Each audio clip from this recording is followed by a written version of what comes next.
Hello, beloved. For our final 2 weeks in this series, we're going to shift focus a little bit and really zone in on healing, how that looks, and how to walk that out. So over the past 2 weeks, we revisited some of our older blogs, exposing hurt and how to deal with that emotion in a healthy manner. And also, one of the ways to deal with hurt is to forgive the offender. On today, we're going to really spell that out on how that looks and why it's important.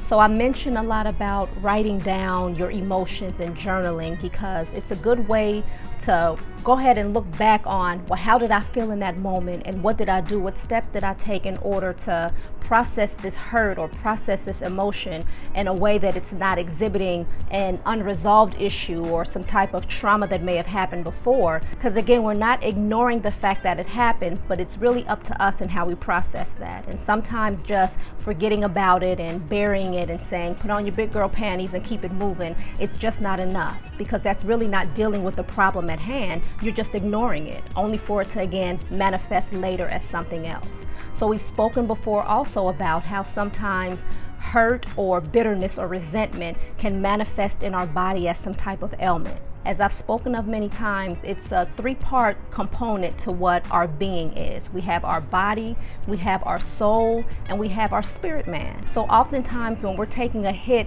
spiritually or even emotionally, it manifests in our bodies. And in order to heal your three-part being, you have to make sure holistically your body, your soul, and your spirit is taken care of. So today's blog entry is found at belovedbellies.com, and we cover breaking that down a little more in order for you to now begin to write out a plan on how that looks to practically walk it out. It's good to note that you may be doing the physical activity and the mindful practices and also creative expression and getting the social support, but if you're excluding inviting God into the situation, it could delay your process significantly. Healing is a supernatural act, and we serve a supernatural God, so trying to do one without the other, you won't receive total healing. That thing is just going to hide dormant deep down inside, only to manifest when a scent passes you by, or a memory comes to mind, or something triggers that hurt and pain, and now here you are uncertain how to deal with the situation at hand. It's because you never invited God into the situation for Him to show you His truth in the matter, that you may be totally healed.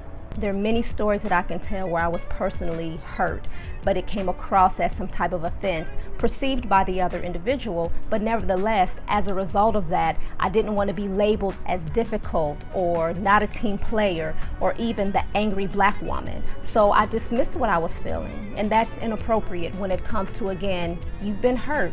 Let's deal with this hurt and let's be honest about it instead of sweeping it under the rug. We're here to get free and receive total healing. Be prepared to receive the fullness of what's available to you. Join me back here next week because we're going to take a deeper look into inner healing and what all that entails.